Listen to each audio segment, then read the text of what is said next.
knowledge. It's a bit, we're all kind of in a nod off after lunch, having eaten. So I'm going to test your knowledge of the international side. And I'm going to ask you whether we have a 4th of July in the UK. And I'd like to stand up if you think, yes, we do have a 4th of July in the UK. Okay, not too bad. Everybody likes 4th of July. Okay, fine, very good, thank you. Those of you who are standing up, well done. You are correct. We do have a 4th of July in England. It comes after the 3rd and before the 5th. We also have all the other 31 days in July. So we certainly do have a 4th of July. Okay, silly example, but why are so many of you thinking, no, of course we don't have a 4th of July. We're very confused by language. Words are very imprecise. And therefore don't always communicate what's required. Anyone have a similar experience to this? Now, this happens because people think a lot faster than they talk. So the rate of speech is about 125 words a minute. The brain processes words at 4 times that rate. So when we listen, we have a lot of spare capacity. You're listening to me, but you're probably thinking about emails, about who you need to meet later, what you're aware to the party.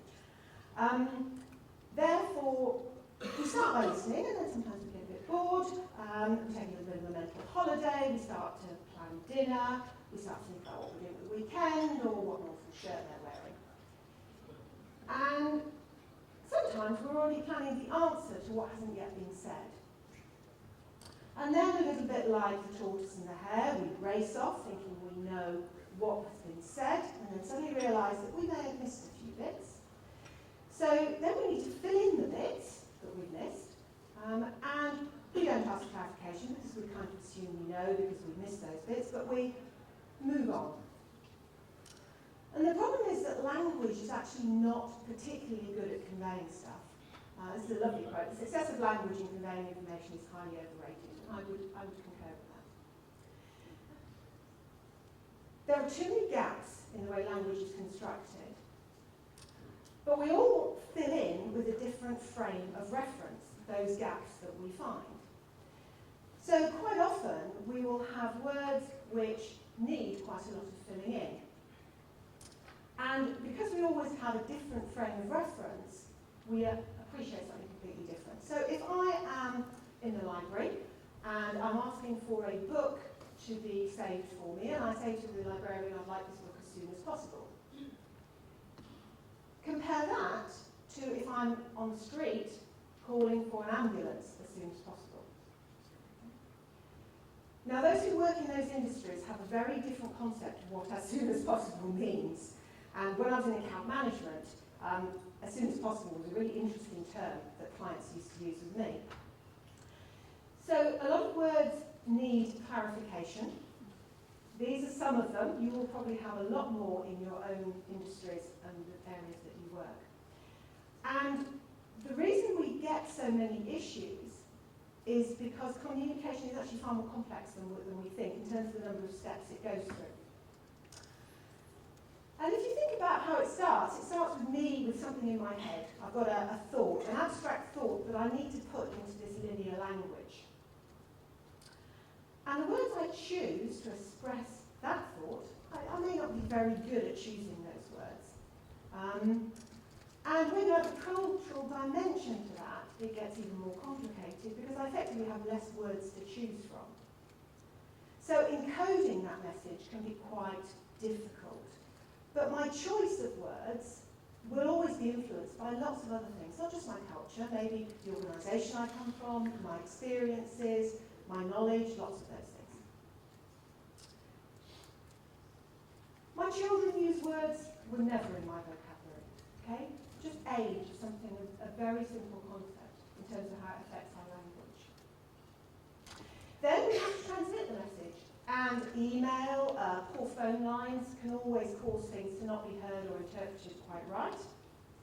And then when we get to the other end, we have the same problem because we have to do the whole thing in reverse. The listener has to decode it, has to put it back into their head in some sort of abstract thought. And they will interpret that by their own frame of reference.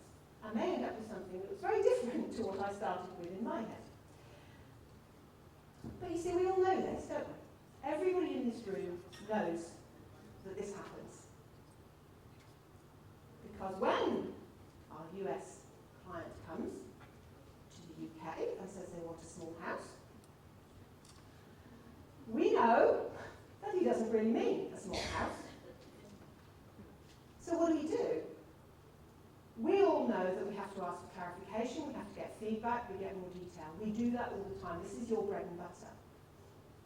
But when we work with other people who may have the same language or same profession, we kind of assume that we have that same common cultural language.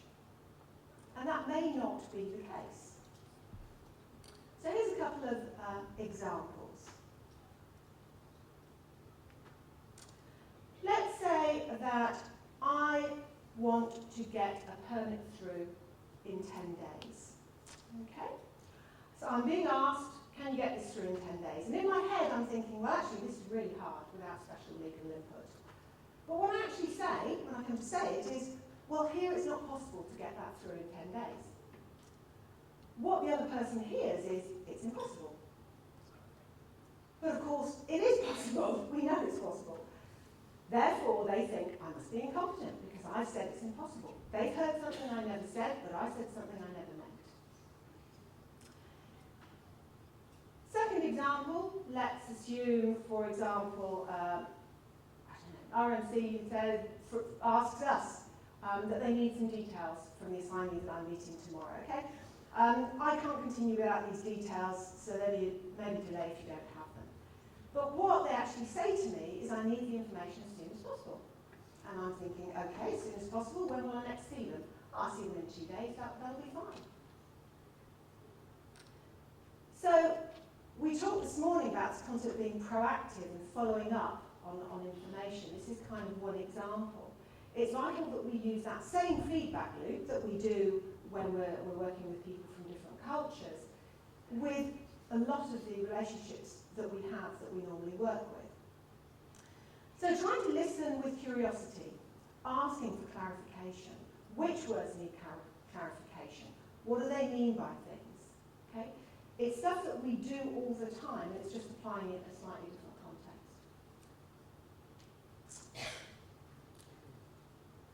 So, tell me what image is in your mind. Hands up if you see Anne about to go and get some money out of a cash point.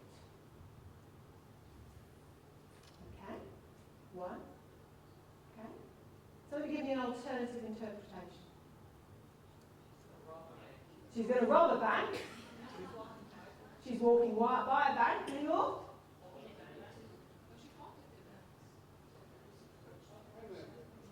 Yeah?